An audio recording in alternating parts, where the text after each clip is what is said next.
It's the burning question we've been asking for ages, ever since he first debuted on screen. It stuck out like such a sore thumb that if they didn't address it in the show, it would have been the worst mistake of the entire franchise. Please, can someone, anyone tell us?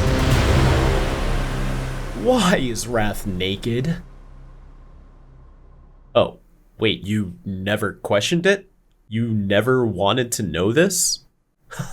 Well, me too. Honestly, it's super weird to me that they had to make a whole thing out of the fact that Rath doesn't wear any clothes. Wait, time out. You wear clothes? Of course we wear pants! A good chunk of Ben's arsenal never wore clothes ever since the classic series. None of the Alien Force crew did either, and when Ultimate Alien rolled around, they ditched the uniforms in favor of outfits closer to their native species. I never considered Rath being naked, I just never questioned it. He was a big tiger alien, and that was enough for me. We've also been exposed to other tiger-themed characters that lack clothes, such as Tigger, Hobbs, Khan, and of course, Tony the Tiger. I can't be alone in saying this, it really wasn't an issue at all. Then this episode rolls around and we meet some members of Apoplexia, and all of the sudden... Apoplexians have a highly advanced sense of shame! Oh yeah! And it's like, but why? Why did this have to be a thing? It's more than just a joke, because this has very awkward implications for how Rath is perceived in the galaxy, and apparently it was so detrimental, they had to course correct this problem by giving Rath clothes later in the series. But it was a course correction for a problem that they invented themselves. Now, this isn't a discussion about Ben's alien uniforms in general. I'm a big fan of Ben's aliens wearing uniforms, and while some certainly work better without them, giving the aliens clothes opens up more creative design opportunities. It's fun seeing how Ben's color scheme is incorporated into the outfits, and it also allows us to avoid genuinely awkward scenarios like if Forearms or Frankenstrike didn't wear clothes. You could make the argument that since they're aliens they wouldn't need them either, but come on, it's pretty obvious which one is more weird. You see, Rath was never a part of that category. It was never weird that he was naked, and I'm positive that this never crossed anyone's minds until this episode. When Rath first appeared in Alien Force, no one's first thought was, why is he naked? Because we just didn't think about it. Like I said, we already had dozens of non-uniform clad transformations, and tiger-themed characters usually don't wear clothes anyways. That would mean all this time Rath has been running around buck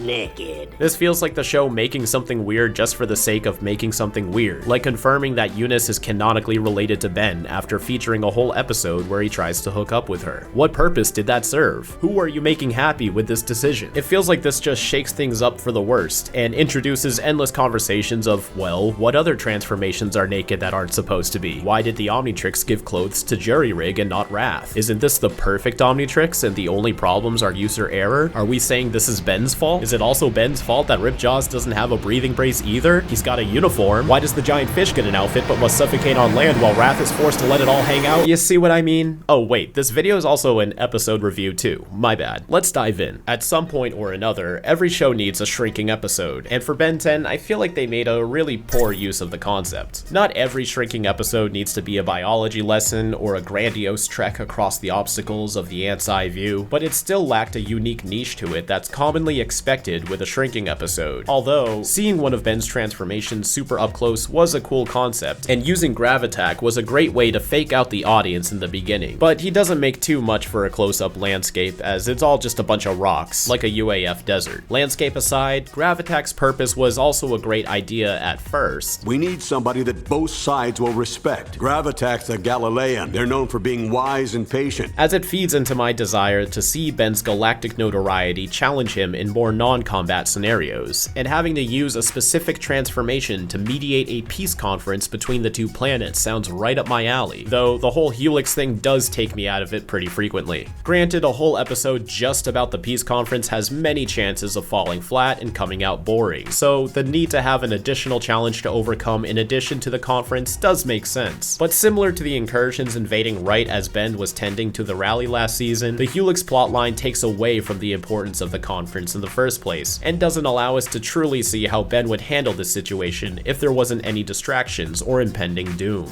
Easy, Ben. Wise and patient. Wise and patient. But Ben doesn't do any of that at all. They didn't need Ben to start bonding over food, which was the first step in peacemaking. They didn't need Ben to decide to cooperate, and they didn't need Ben to prompt an apology for their conflict. I didn't have to do anything.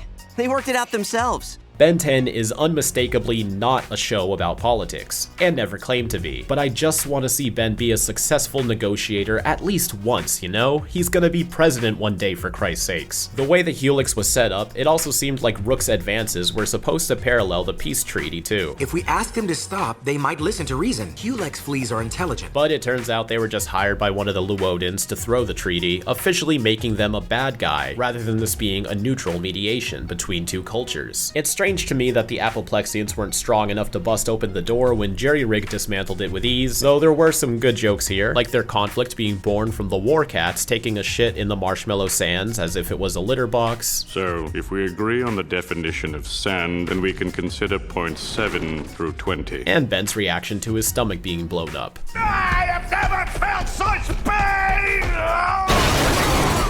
I mean, I guess this episode was surprisingly better than I remembered. Well, at least with how amusing it is. The plot really isn't all that great, but it's still a fun watch. And it also goes by super fast. It felt like I watched this whole thing in 5 minutes. The villains were okay, they were just kind of there. Like many other one-offs, they serve a single purpose and don't have much else going on, and are very forgettable. But it was neat to bring Jim Cummings into an episode, who is also the voice of Tigger.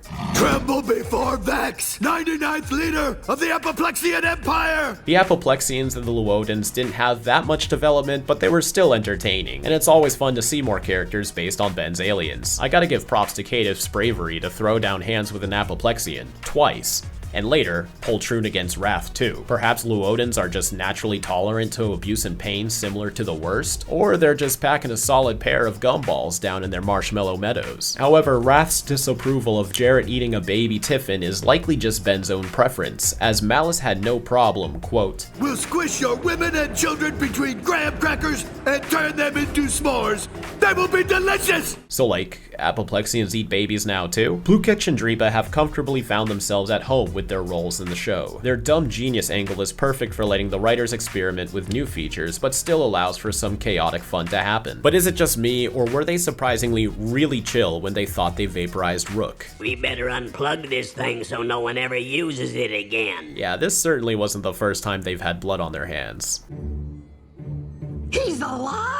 Omniverse's spectacular visuals have no room to flourish here, as most of this episode takes place in one room or on a rocky surface with a plain blue background. I love the small close-up details like Ben's mouth splitting open or using the Omnitrix like a control panel, but like I said earlier, the shrinking concept was highly underutilized. Though despite everything I said earlier about Rath wearing clothes, I still think Vex and Malice have great designs. Their clothes were inspired by the attire worn by Khan in Star Trek II, The Wrath of Khan, which was also parodied in Rath's debut episode, The Khan of Rath, which also gets reverse parodied in the reboot with Khan of Rath, so it's just the joke that keeps on giving. Gravatak's size remains inconsistent, and his powers are also bright blue randomly for a scene. The close-up of his mouth doesn't match his real mouth either. He's just having a rough time with his appearance. But I like that Gravatak being a planet allows for all of them to walk anywhere on his body due to his gravitational pull, even if they don't bring much attention to it. But Rook's combat skills were nerfed in this episode, as we've seen him take on hulking armies earlier with ease, but here he's more centered on just shooting his proto tool and getting hit. He really shouldn't be struggling against these Helix. Rath's combat isn't that exciting either, it's just an all-around low visual episode. I'll give it a 1 in importance since it sets up Rath getting clothes later on, and given that Rath is a huge fan favorite, this episode has a lot of fan service playing with the Apoplexians, but there's not much else here. It's a fun watch, but it flies by fast, doesn't progress much, and Ben is only there to itch his ass and have a brief fight at the end. Season 4 is off to a very weak start,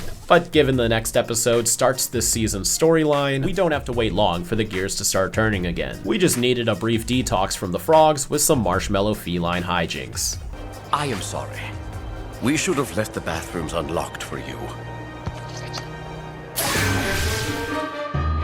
Big thanks to Andrew Analik and Elizabeth Susan for supporting the channel in the Ink Cartridge tier. We really appreciate your contributions to developing more Ink Tank projects. Thanks for being a part of our community.